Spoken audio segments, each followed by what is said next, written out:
우리 인사 한번 해보시겠습니까? 예, 우리 인사할 때 오늘은 오른손을 들어야 됩니다. 왼손 드시지 않고. 우리 친구도 오랫동안 연습했으니까 오른손 들고 샬롬 이렇게 인사 한번 해보도록 하겠습니다. 샬롬. 네. 예. 자, 오늘 말씀을 나누기 전에 오문일답을 하도록 하겠습니다. 제가 5가지 질문을 여러분들한테 드릴 텐데요. 5가지 질문의 대답은 예수 그리스도입니다. 1번, 나는 무명이어도 공허하지 않습니다. 누구로 만족하기 때문일까요? 아멘. 2번, 나는 가난하여도 부족하지 않습니다. 누구 안에 부유하기 때문일까요?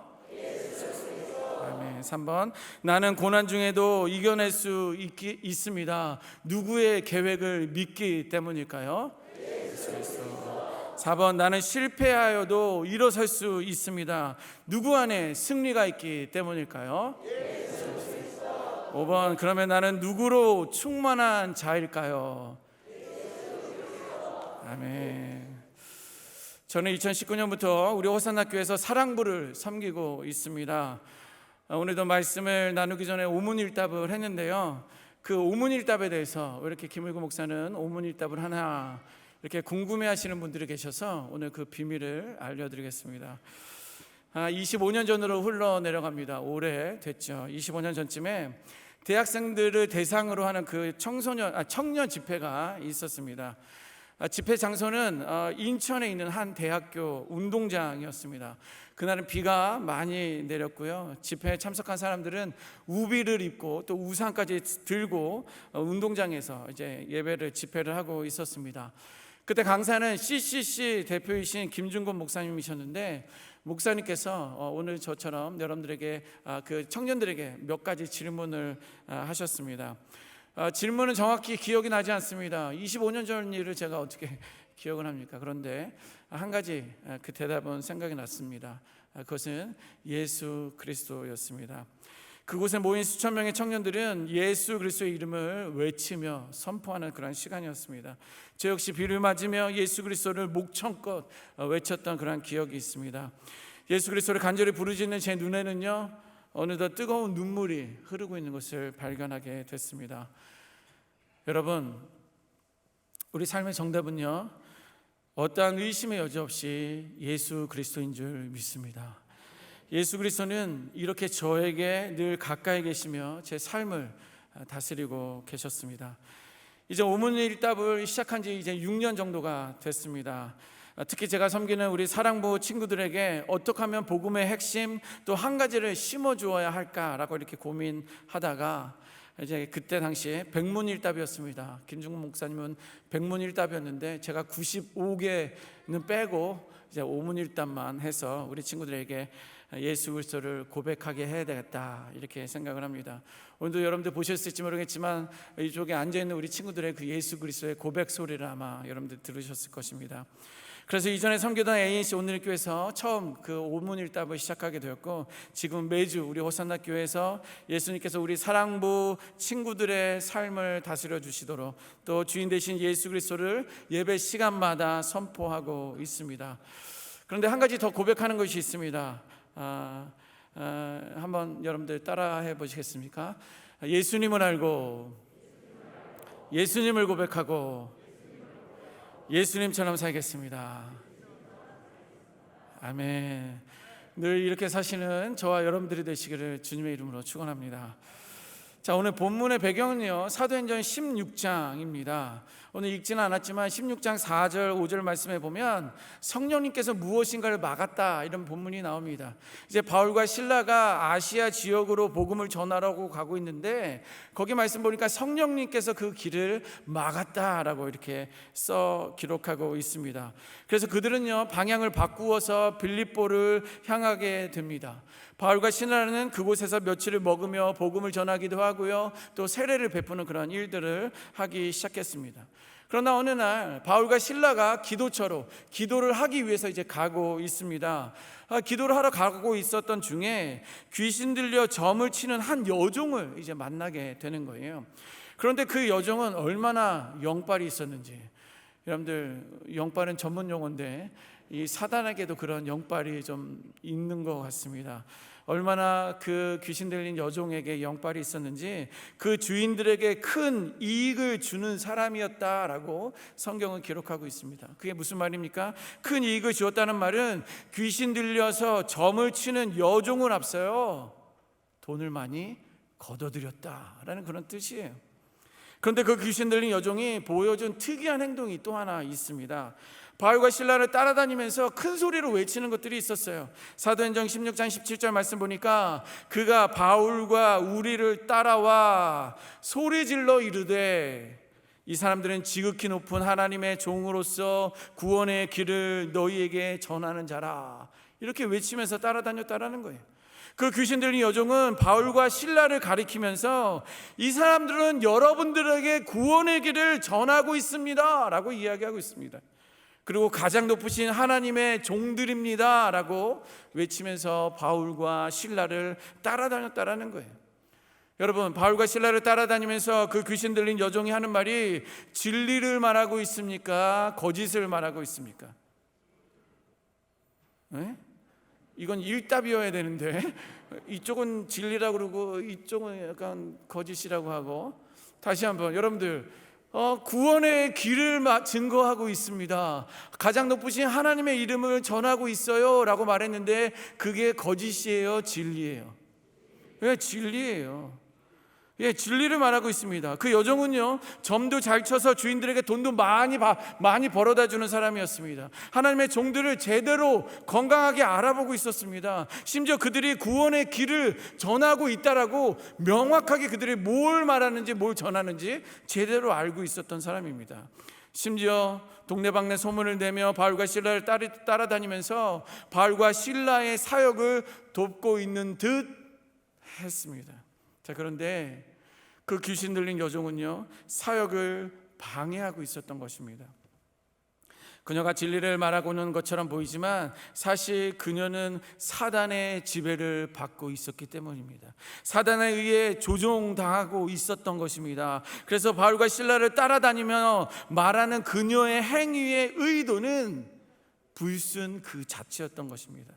그래서 바울은요, 그 귀신 들린 여종에게 특단의 조치를 취하는데요, 18절 말씀 보면 이같이 여러 날을 하는지라 며칠을 따라다니면서 계속 그렇게 이야기하고 있는 거예요. 자, 바울이 심히 괴로워하여 돌이켜 그 귀신에게 이르되 예수 그리스도의 이름으로 내가 내게 명하노니 그에게서 나오라 하니 귀신이 즉시 나오니라. 아멘. 이렇게 기도 처소로 가던 중 여러 날 바울과 실라를 따라다니며 괴롭게 그 귀신들의 여종을 향하여 이렇게 선포했던 것입니다. 여러분 한번 따라해 보시겠습니까? 예수 그리스도의 이름으로 내가 내게 명하노니 그에게서 나오라. 그러자 귀신이 즉시 나오더라. 아멘. 여러분, 예수의 이름으로 사단에게 명령하고 나오라 했을 때 귀신이 즉시 나올 수 있었던 것은 예수 그리스도라는 그 이름에 능력이 있기 때문입니다. 이렇게 귀신을 내쫓은 바울과 실라에게 점치는 여종의 주인들은 바울과 실라를 정부에 고발합니다. 고발하는 이유는 뭔지 아세요? 자신들의 수익의 소망이 끊어졌다라는 거예요. 그리고 우리 성을 심히 요란하게 한다라는 그러한 이유였습니다.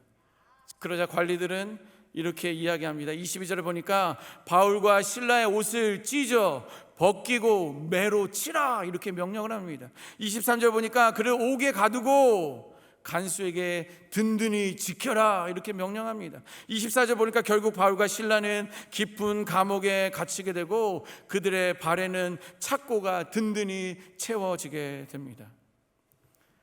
여러분들, 바울과 실라는요, 귀신을 내쫓은 영적 전쟁의 승리자였습니다. 심지어 바울과 실라는 아시아로 복음을 전하러 가다가 성령 하나님께서 막으셨기 때문에 그 말씀에 순종하여 길을 돌이켰던 사람들입니다. 그러나 이 모든 것들의 결론은 무엇입니까? 세상 감옥에 갇히게 된 것입니다. 이것이 오늘 본문 전체의 스토리입니다.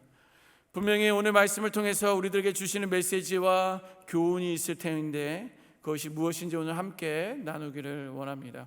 첫 번째는요, 바울과 실라는 예수 그리스도에게 소망을 둔 자들입니다. 바울과 실라는요, 예수 그리스도에게 소망을 둔 사람들이에요. 19절 말씀에 보면 여종의 주인들은 자기 수익의 소망이 끊어진 것을 보고 이렇게 이야기합니다. 귀신들은, 여종의 주인들은 자기 수익의 소망이 끊어진 것을 보았다라고 이야기하고 있어요. 현대인의 성경을 보니까 돈을 벌 희망이 사라졌다라고 번역하고 있습니다. 바울 때문에 귀신이 여종에게서 떠나자 그 여종의 주인은 자기 수익의 소망이 끊어졌다라고 이렇게 말하고 있는 것입니다. 여러분, 우리가 살고 있는 이 세상도요, 이제 도덕과 윤리를 더 이상 따지지 않습니다. 내게 유익만 된다면 어떠한 일이라도 하는 그런 시대를 우리는 살고 있다라는 거예요. 자기에게 원하는 것을 주지 않는다며 부모를 살해하는 그런 시대가 되었습니다. 자기와 헤어진 여자친구가 다른 남자를 만난다는 이유로 그들을 살해하는 그런 시대가 되었다라는 거예요. 층간소음으로 인해서 이웃이 서로 원수지간간에 있는 그런 사람들도 있습니다. 자기의 커리어 스펙을 위한 것이라면 논문도 위조하고 학력도 위조하는 그런 시대에 우리가 살고 있다는 것입니다. 또 이 백성의, 국민의 건강은 어찌되었든 내 지갑만 불릴 수 있다면 어떠한 일도 자행하는 기업인들이 잘 나가는 그런 시대를 우리는 살고 있다는 것입니다. 여러분, 왜 그러십니까? 여러분, 왜 그러세요? 아니, 목사님, 저는 안 그랬는데요. 전 그런 적 없는데요. 아니요, 세상이 그렇게 된 이유와 책임은 우리 그리스도인들이라는 것을 간과해서는 안 되는 것입니다. 세상은 물질에, 돈에 소망을 두고 있습니다. 그러나 여러분 보세요. 세상의 물질과 돈은 우리를 책임져 주지 않습니다. 우리를 편안하고 하고 만족을 주는 듯합니다. 그러나 그것들은 결코 우리를 책임져 주지 않는다라는 거예요. 세상의 물질은요, 우리를 배신합니다. 그 물질을 따라가고 돈을 붙들고 집착하는 순간 물질주의 우상에 빠지게 된다는 것입니다. 물질 없이는 안 된다며 돈의 노예로 만들고 거짓으로 우리를 위로하고 있다는 것입니다. 그래서 여기서 우리가 기억해야 될 것은요, 세상의 물질은 결코 우리의 소망이 아니다라는 거예요. 오늘 감옥에 갇힌 바울과 실라는 예수 그리스도에게 소망을 두었다는 것을 기억하시는 저와 여러분들이 되어야 될 줄 믿습니다. 우리의 소망을 그리스도에게 둘 때 예수님께서는 결코 우리를 배신하지 않습니다. 우리의 소망 되신 예수님은요, 자신을 믿고 따르는 자신들의 백성들을 결코 외면하지 않는다라는 거예요. 그리고 그 소망은 영원한 것입니다. 그러므로 세상 사람들에게 어떤 것에 소망을 두지 아니하고 오직 예수 그리스도에게 소망을 두시는 저와 여러분들이 되시기를 주님의 이름으로 축원합니다. 두 번째는요, 바울과 실라는 예수로 충만한 사람들이었습니다. 오늘 우리 사랑부 친구들이 근 3년 만에 이렇게 본당에 올라왔습니다. 또 예배도 드리고요, 여러분들 앞에 또 사랑부 선생님들과 함께 찬양도 하는 매우 감격적인 그런 날입니다. 얼마나 이 날을 우리는 손꼽아 기다렸는지 모릅니다. 오늘 헌금송을 한 그 찬양은 송경민 목사가 작사 작곡한 충만이라는 그런 찬양입니다. 후렴구에 보면 난 예수로 충만하네. 난 예수로 충만하네. 난 예수로 충만하네. 영원한 왕 내 안에 살아계시네. 이런 가사가 반복적으로 나옵니다. 여러분들은 예수로 충만하십니까? 나는 예수로 충만하다라고, 또 영원한 왕이 내 안에 살아계시다고 고백하는 우리 사랑부 친구들의 그 신앙 고백을 들으실 때 여러분들은 어떠하셨습니까? 적어도 우리 호산나 교회 사랑부 우리 친구들은요, 예수로 충만한 자들인 줄 믿습니다. 저는 이제 얼마 전에 손양호 목사님의 순교자 기념관에서 이런 문구를 발견했습니다. 그것은 예수 중독자라는 그런 내용이었습니다. 난 예수로 중독자 되어야 하겠다. 술 중독자는 술로만 살다가 술로 인해 죽게 되는 것이고, 아편 중독자는 아편으로 살다가 아편으로 인해 죽게 되나니, 우리도 예수의 중독자 되어 예수로 살다가 예수로 죽자. 우리의 전 생활과 생명을 주님 위에 살면 주같이 부활된다. 주의 종이니 주만 위에 일하는 자 되고 내 일 되지 않게 하자. 이렇게 손양호 목사님은요, 예수로 충만한 자의 삶에 대해서 예수 중독자라고 이렇게 표현하셨던 것입니다. 바울과 실라는 핍박을 받고 감옥에 들어가기까지 옷이 찢기고 매를 맞으며 착고에 채워둔 채 깊은 감옥에 들어가게 됩니다. 이것은요, 귀신을 쫓아낸 영적 전쟁의 승리자인 바울과 실라에게 적어도 하나님께서는 이런 대접과 대우를 해서는 안 된다라고 생각됩니다. 말씀에 순종하면서 살았죠. 또 귀신까지 내쫓는 그런 상황에서 만약에 제가 오히려 핍박을 받고 감옥에 있었다면 저는 억울했을 거예요. 그리고 분이 나서 아마 화병이 났었을 것입니다. 그런데 바울과 실라는 달랐습니다. 오늘 보면 25절 말씀 보니까 한밤중에 바울과 실라가 기도하고 하나님을 찬송하며 죄수들이 듣더라. 아멘. 오히려 바울과 실라는요, 감옥에서 기도하며 하나님을 찬송하였다라고 이렇게 기록하고 있습니다. 현실이 괴롭고 슬퍼서, 그러나 감옥에 들어간 어떤 그 두려움 때문에 조용조용 눈치 보며 기도하지 않았고 찬송하지 않았다라는 거예요. 오히려 성경을 보니까 다른 죄수들이 바울과 실라의 찬양 소리가 기도 소리를 듣더라라고 이렇게 성경은 기록하고 있습니다. 아니, 어떻게, 무엇이 그들로 하여금 감옥에서 기도하며 찬양할 수 있도록 그렇게 했을까요?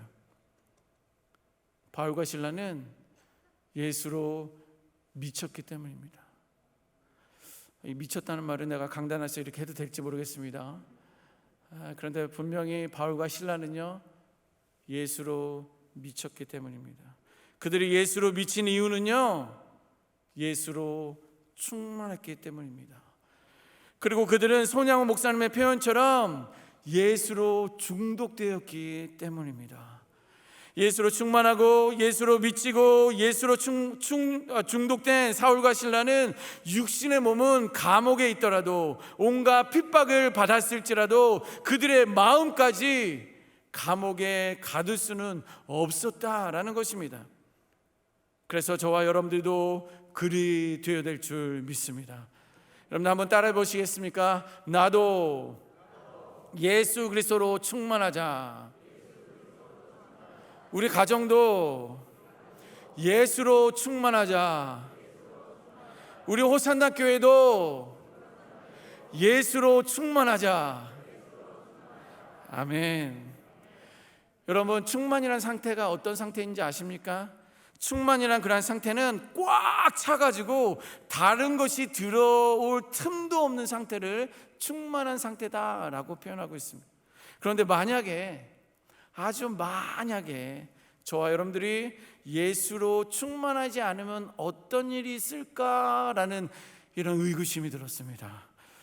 약간의 거부감은 있지만 예수로 충만해야 한다는 것도 알고 있습니다. 조금은 부담스럽지만, 좀 많이 부담스럽지만 예수로 중독자로 살아가야 한다는 것도 알고 있습니다. 또 예수로 미쳐야 한다는 것도 알고 있는데, 만약에 그렇지 않으면 행여 무슨 일이라도 내게 생기는 것은 아닐까라는 그런 얄팍한 생각이 저는 들었습니다.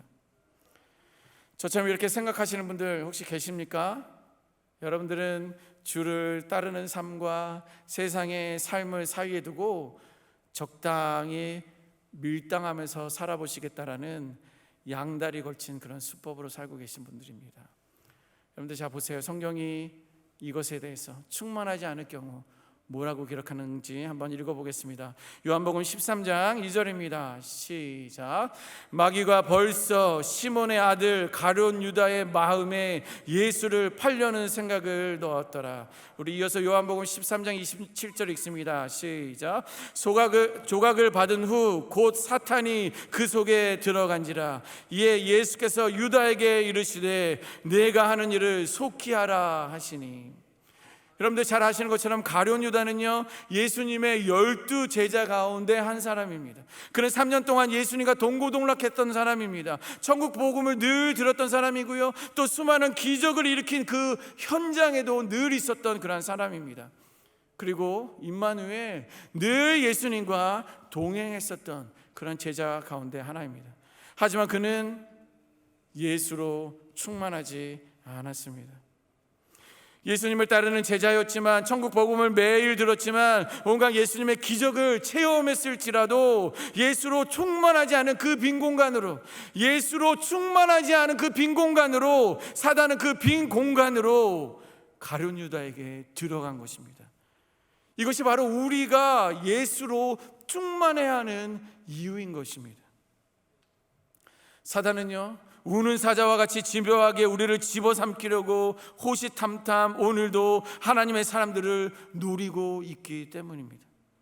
귀신 들린 여종도요, 예수님을 모르지 않았습니다. 하나님의 종들이 누구인지도 알았고요, 또 그들이 무엇을 전하는 사람인지도 제대로 알고 있었습니다. 하지만 그는 귀신 들리며 사탄의 지배를 받게 된 것입니다. 이것이 우리가 예수로 충만해야 할 이유이고 목적인 것입니다. 마지막으로 바울과 실라는 예수님만이 주시는 참 자유와 구원을 얻었습니다.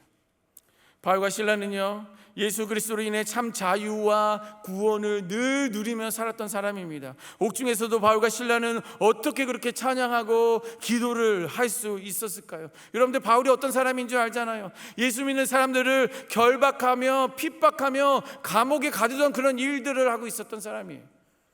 그런데 그날은 정부로부터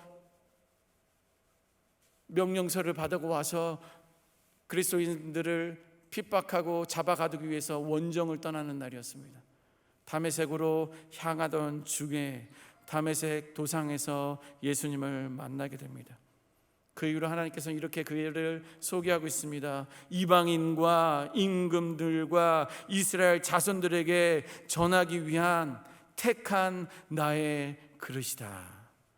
이게 무슨 말입니까? 그를 복음 전도자로 세워주셨다는 거예요.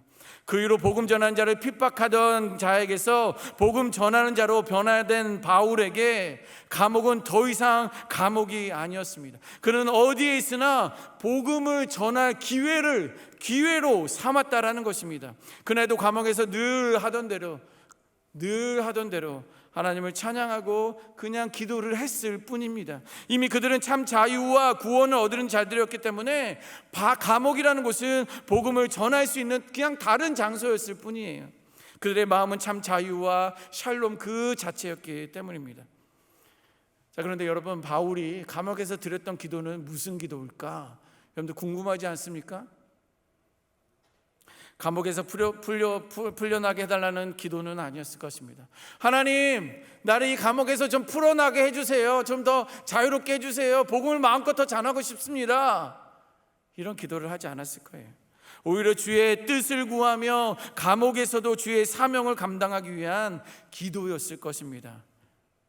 목사님 어떻게 하세요? 성경에도 안 써있는데. 그래도 감이란 게 있잖아요. 여기 보세요.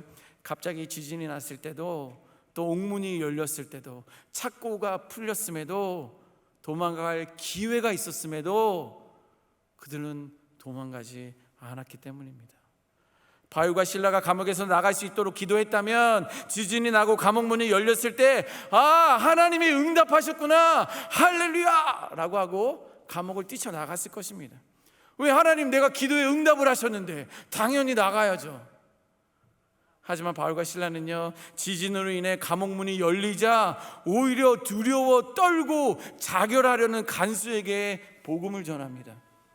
또 간수의 집까지 찾아가 가족 모두에게 세례를 베풀고 온 가족이 하나님을 믿는 놀라운 구원의 은혜가 있었습니다. 이렇게 바울은요, 또 실라는요, 예수님 때문에 이미 자유했던 사람들입니다. 오로지 복음 전도와 구원에만 관심이 있었던 사람들입니다. 우리 사랑부에도요, 예수님이 주시는 자유와 구원을 누리는 수많은 이야기들이 있습니다. 우리 친구들, 그 자녀의 장애가 계기가 되어서 신앙생활을 시작하게 된 그런 가정들이 많이 있습니다. 과거에는요, 자기 중심적이고 세상 중심적인 삶을 살다가 우리 아들과 딸의 장애로 인해 예수님을 만나고 예수님을 믿으며 이제는 예수님을 전하는, 복음 전하는 부모님들이 계시기 때문입니다.